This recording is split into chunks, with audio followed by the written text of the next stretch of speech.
جس کا نام تھا مختار بن ابو عبیدہ سقفی، مختار سقفی اس کو کہتے ہیں. یہ وہ بندہ تھا جس کے گھر میں سب سے پہلے حضرت امام مسلم بن عقیل گئے تھے. لیکن جب ابن زیاد آیا اور اس نے دیکھا ماحول بدل گیا تو یہ اس کوفہ کو چھوڑ کر دیہاتوں میں کہیں چل کے چھپ گیا.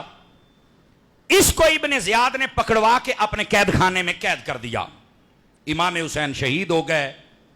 بعد کے اندر اس نے جیل میں سے خط لکھا کہ مجھے رہا کیا جائے، مجھے اس نے کیوں یہاں پر قید کیا ہوا ہے. اور اس نے جب وہاں سے خط لکھا وہ یزید کے پاس پہنچا تو اس نے کہا کہ یہ تو قبیلہ بنو ثقیف کا آدمی ہے، لہٰذا ان کو چھوڑ دیا جائے، اور اگر نہیں چھوڑیں گے تو یہ ایک اور تلخی ہمارے سامنے آ جائے گی، لڑائی بن جائے گی. یہ جب چھوٹ گیا تو اس نے پھر کیا کیا، توجہ میری طرف. یہ چھوٹنے کے بعد اپنے معاملات میں مصروف ہو گیا. اس کے بعد یہ یزید مر گیا. توجہ ہے حضرات آپ کی. جب یزید مر گیا تو یزید کے مرنے کے بعد حضرت عبداللہ بن زبیر کی بیعت کی گئی. حضرت عبداللہ بن زبیر ادھر مکہ مدینے میں تھے اور ادھر ملک شام کے اندر مروان اس نے سر اٹھایا. پھر اس کا بیٹا عبد الملک وہ آیا. اس کے دور کے اندر یہ بڑی جلدی میں کی، یہ کوئی زیادہ لمبا چوڑا عرصہ نہیں تھا، یہ چند مہینوں کے اندر یہ سب کچھ ہوا یہ کہ یہ جو مختار تھا اس کو کوفے کا گورنر بنا دیا گیا. مختار کے ذہن میں وہ ساری باتیں تھیں، سمجھ آئی نا. اس نے اپنا ایک سپاہی جس کا نام تھا عبداللہ اس کو بلایا، کہتا فوج تیار کرو. اس نے کہا کیا کرنا ہے؟ اس نے کہا سب سے پہلے جن لوگوں نے امام حسین کو شہید کیا تھا میدان کربلا میں تھے ان کی لسٹ تیار کرو، اور لسٹ تیار کرنے کے بعد ان سب کے مکانوں اور گھروں کو گرا کے برباد کر دیا جائے. چونکہ جو حسین کو آباد نہیں رہنے دے سکے ہم بھی ان کو کبھی آباد نہیں رہنے دیں گے. توجہ ہے جی.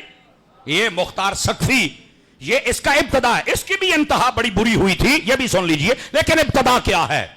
میرا رب ہے نا وہ جس کے ذریعے سے کام کروا لے. اب ہوا کیا؟ مختار نے یہ حکم جاری کر دیا، فوج تیار ہو گئی اور اس نے پورے کوفے میں سے ایک ایک بندے کو ڈھونڈ نکالا اور ان کے گھروں کو مار گرایا. اور گھروں کو بھی یوں گراتا تھا کہ ان کے بیوی بچے سامنے کھڑے کر کے پھر گھر گراتا تھا، اور وہ روتے پیٹتے تھے کہ یہ کیا ہو رہا ہے.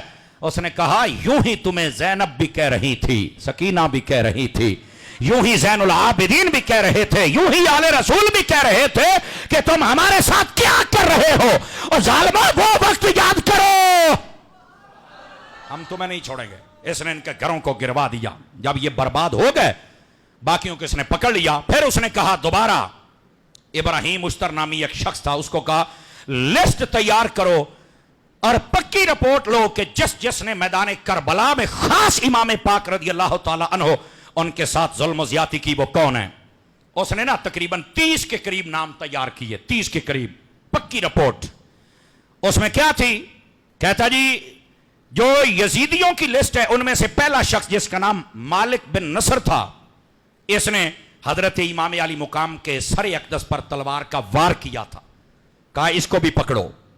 دوسرا حرملہ بن کامل، یہ وہ ہے جس نے شہزادہ علی اصغر رضی اللہ تعالیٰ کو پانی دینے کے بجائے تیر مارا تھا، کہا اس کو بھی پکڑو. حکیم بن طفیل، یہ وہ ہے جس نے امام علی مقام کی پیشانی پر نیزہ مارا تھا، کہا اس کو بھی پکڑو. چوتھا بندہ خولی بن یزید، یہ وہ ملعون ہے جس نے امام علی مقام کے سر اقدس کو نیزے پر چڑھایا، کہا اس کو بھی پکڑو. پانچواں بندہ عمرو بن حجاج، یہ وہ ہے جو نہر فرات پر نگران تھا اور کسی کو پانی نہیں آل رسول کو بھرنے دیتا تھا، کہا اس کو بھی پکڑو اور باندھو ان سب کو. چھٹا بندہ شمر ذی الجوشن منحوس، یہ وہ ملعون ہے جس نے زخموں کی حالت میں چور چور پا کر کربلا کے میدان کو امام علی پاک کے سر کو تن سے جدا کر دیا تھا، یہ تھا سر کاٹنے والا، کہا اس کو بھی پکڑو باندھو اس کو. اور ساتواں بندہ ابن سلیم کلبی، یہ وہ ملعون ہے جس نے شہادت کے بعد آپ کی ہاتھ میں پہنی ہوئی انگوٹھی اتاری، اتر نہیں رہی تھی، انگلی کاٹ دی اس بدماش نے. استغفر اللہ. کہا اس کو بھی پکڑو باندھو اس کو بھی پکڑ لیا گیا. آٹھواں بندہ زید بن وقاد، یہ وہ ملعون ہے جس نے آل رسول کے کئی شہزادوں پر حملے کیے. کہا اس کو بھی پکڑو.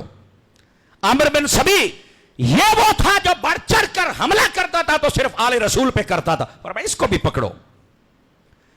اور اس کے بعد 10واں بندہ قیس ابن اشعث, یہ وہ ملعون ہے جس نے شہادت کے بعد امام پاک کے جسم کے کپڑے بھی کھینچ لیے تھے جو کندھے کے اوپر پہنے ہوئے, کندھے کے لفظ موجود ہیں. 11واں بندہ سنان بن نخی, یہ وہ ازلی بدبخت تھا جس نے کربلا میں جب تیروں سے چھلنی گھوڑے پر سوار تھے تو بدن اقدس خون سے نہا رہا تھا تو آپ کی کمر پر اس نے نیزہ مارا تھا. کہا اس کو بھی پکڑو. ان سب کو پکڑا. اس کے بعد نصر نامی بندہ, عبداللہ نامی بندہ, ابن خالد ابن صلحت, مرہ, بشیر ابن اشعث, اور یہ اخنس, رجاد, سالم, اسید, واحد, صالح بن وہب, ان سب کو پکڑ لیا اس نے. 30 بندے تھے جن کو پکڑا. ابھی نام اور بھی ہیں. ان کو پکڑا. پکڑنے کے بعد اس نے کیا کیا, توجہ, اب بات سنیے ان سب کا انجام. پہلے گھر گروائے, اب ان کو پکڑوایا. ان کو جب پکڑوا لیا تو ابن زیاد کو پتا چل گیا. وہ موصل کے اندر پہنچ گیا, وہاں 30,000 کی فوج تیار کر لی. یہ جو مختار ثقفی تھا اس نے 20,000 کی فوج ابراہیم مشتر کے ساتھ بھیجی. کہا چل ان کے ساتھ جنگ کر اور بھاگنے نہیں دینا. ادھر ان کو پکڑ لیا. ان سب کو پکڑ کر کیا کیا, ان کے گلے میں بھی رسے ڈالے جیسے کتے کے گلے میں ڈالا جاتا ہے, اور ان کے پاؤں اور ہاتھوں میں بھی گلے ڈالے, اور ان کو دارالامارت کوفہ کے دروازے پر لٹکا دیا. ہاتھ پاؤں کاٹ ڈالے, ان کے سر کاٹ ڈالے, اور یہاں تک یہ تاریخ میں لکھا ہے کہ ان کے جسموں کو اس نے آگ لگا دی. اور یہ ہونا تھا, یہ ہونا تھا. کیوں؟ جنت کے شہزادوں کی جو عزت نہ کر سکے ہمیشہ آگ میں جلتا رہتا ہے.